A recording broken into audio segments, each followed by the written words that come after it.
Tuossa Mars-kulkijassa on mukana myös suomalaista osaamista. Siellä on tällaiset Ilmatieteen laitoksen toimittamat paine- ja kosteusmittalaitteet.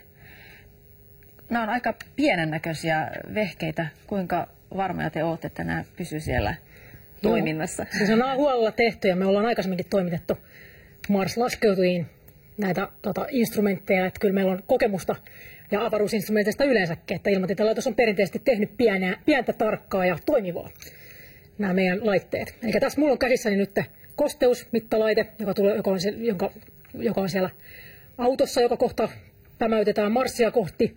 Tässä on tällainen suojakalvo, joka pitää Marsin pölyn poissa. Ja sitten siellä sisällä on pieniä Vaisalan toimittamia kosteusantureita, kapasitiivisia kosteusantureita. Ja sun kädessä siinä on painemittalaite, että se on samantyyppinen idea, siellä on pienet kapasitiiviset Vaisalan sensorit sisällä rivissä ja tässä on tällainen putki, jota pitkin sitten sinne tuodaan se paine tai tuodaan se kaasukehän paine sitten sinne sisälle instrumenteille. Että nämä on kyllä, olen erittäin varma, että jos tämä kulkija vaan saadaan Marsin pinnalle, niin kyllä homma hoituu. Nämäkin toimii.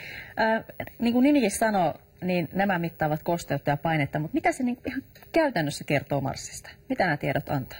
No se on ihan niin kuin maassakin, niin se antaa sitä säätietoa, kertoo meille sitä ympäristöstä, minkälainen ympäristö siellä Marsissa on, minkälaiset olosuhteet jatkuvasti. Nyt me saadaan ensimmäistä kertaa yli 30 vuoteen, niin saadaan mitattua pitkä aikasarja säätietoa Marsin pinnalta, että amerikkalaiset Viking-laskeutujat joskus 70-luvun lopulla viimeksi sai tällaisia pitkiä aikasarjoja painetta esimerkiksi mitattua pinnan painetta.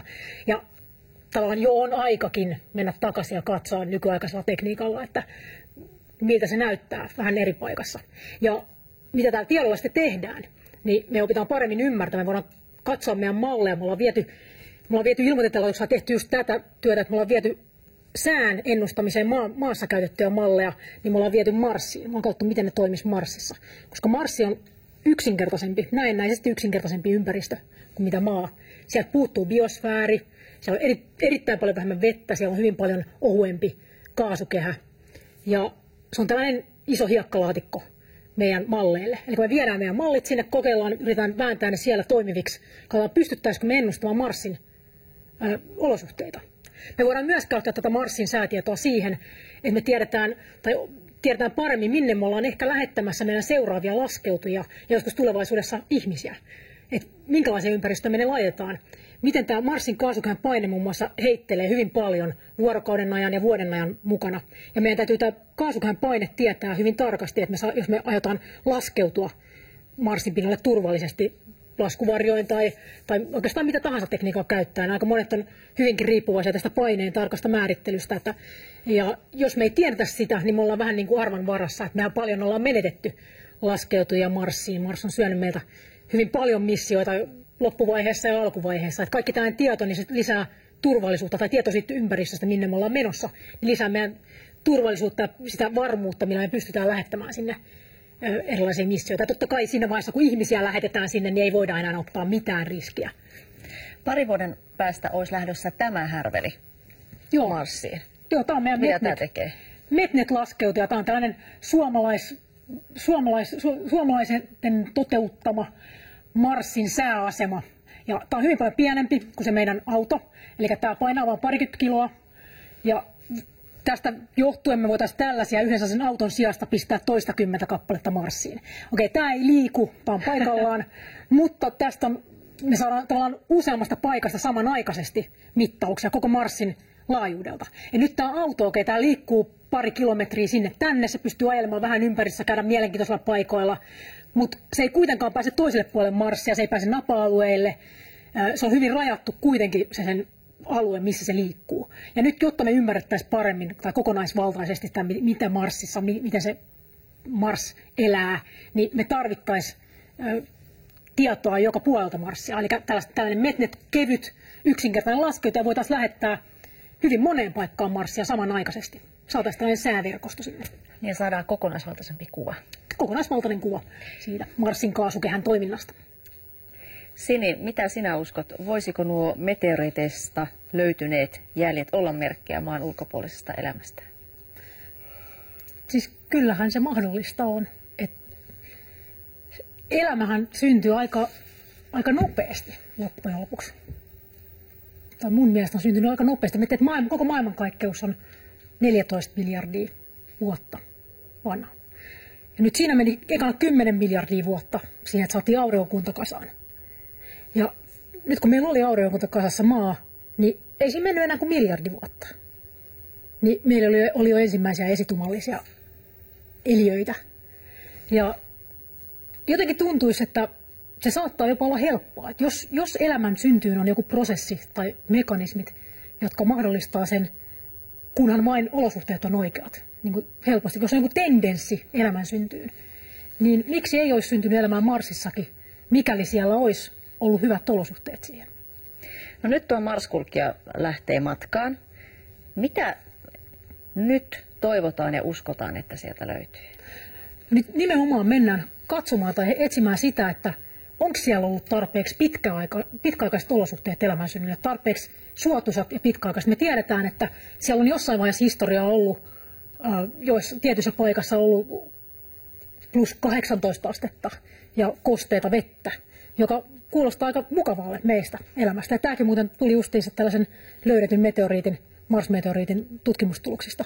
Eli on löydetty, että siellä ainakin on lyhyen aikaa ollut. Löydetään sellaisia mineraaleja, jotka on muodostunut vain hyvin kosteassa ja sopivan lämpöisessä ilmastossa. Ja tällaiset mineraalit kertoo meille, että okei, on ollut elämälle suotuisaa ilmastoa. Ja nyt se, että kuinka pitkään sitä on ollut, ja onko sitä ollut tarpeeksi monessa paikassa, ja missä siellä Marsissa on ollut elämää suotuista, niin se on se, mitä me lähdetään hakemaan sieltä nyt. Että jos se on ollut todellakin, tai niitä paikkoja, mitä kannattaa jatkossa sitten tutkia enemmän. Se on niin kuin se tärkein haettava asia tällä hetkellä. No mutta jos tiedetään, että on vettä tai kuvitellaan, että jos sieltä löytyy vettä tai jotain muuta, mineraaleja, mikrobeja, ammoniakkia, mitä ikinä tahansakin, osataanko me kuitenkaan hakea niitä oikeita asioita? Niin, no siis me haetaan sitä, mitä me tiedetään. Eli me tiedetään, että tällä hetkellä meillä on erittäin hyvä testikeissi on tämä meidän oma elämä.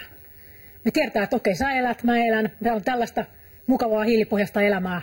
Ja se on aika hyvä ensimmäinen arvaus, että jos elämä on muualla, niin se voisi olla vaikka tällaista, koska tämä toimii. Tämä homma toimii tällainen ainakin. Eli siitä lähdetään liikkeelle. Ja varsinkin, koska tämän elämän edellytykset me tunnetaan aika hyvin. Mutta siinäkin tietenkin vielä riittää pohdittavaa. Ei meillä vieläkään ole varmuutta, että missä tai miten maan pinnalla elämä on syntynyt. Mikä tietenkin vaikeuttaa sitä, että miten me voitaisiin tietää, missä tai miten se on Marsissa syntynyt. Että tätä tutkimusta tietenkin jatkuu niin Marsissa kuin Maassakin näiltä aloilta. Noissa meteoriteissa väitettiin, että niissä nyt olisi fossiileja muualta. Olisiko se mahdollista, että elämä sinkoilisi planeettojen välillä kivien avulla? Joo, siis nimenomaan Marsista.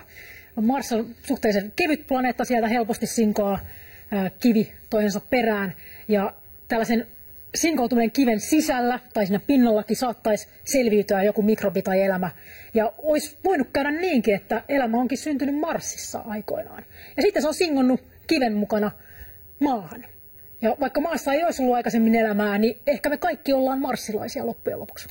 Kuvitellaan tämmöinen tyhjä pöytätilanne, että siellä vaikka Marsissa ei ole vielä mitään elämää.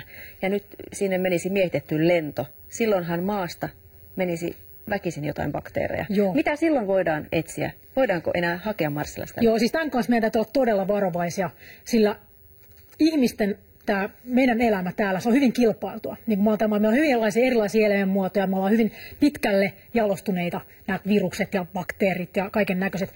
Eli nyt on mahdollista, että Marsissa esimerkiksi elämä on jämähtänytkin tietylle tasolle. Ja me mennään täältä, meidän kilpailut eliöt, ja ne menee sinne ja näyttää marssilaisille, kuka on mistäkin kotoisin, ja me voidaan tehdä hyvin paljon hallaa sille Marsin ekosysteemille, mikäli siellä on sellaista. Eli meidän todellakin täytyy ensin yrittää tutkia mahdollisimman tarkkaan tämä Marsin pinta, ennen kuin voidaan edes ajatella lähettävämme mitään ihmisiä sinne. Toisaalta kyllähän me ollaan viety sinne jo rautaa ja laskeutujia, eikä nämä nyt on, siis mikrobit selviää uskomattomista olosuhteista, joten me luultavasti ollaan viety sinne jo jonkun verran kontaminaatiota tai jonkun verran elämää täältä, mutta se on luultavasti pysyy näiden laskeutujien lähellä. Siellä jossain Beagle 2 raunioissa saattaa joku pieni bakteeri rellestää. Katsotaan nyt kuinka sitten käy. Kiitos haastattelusta. Kiitos.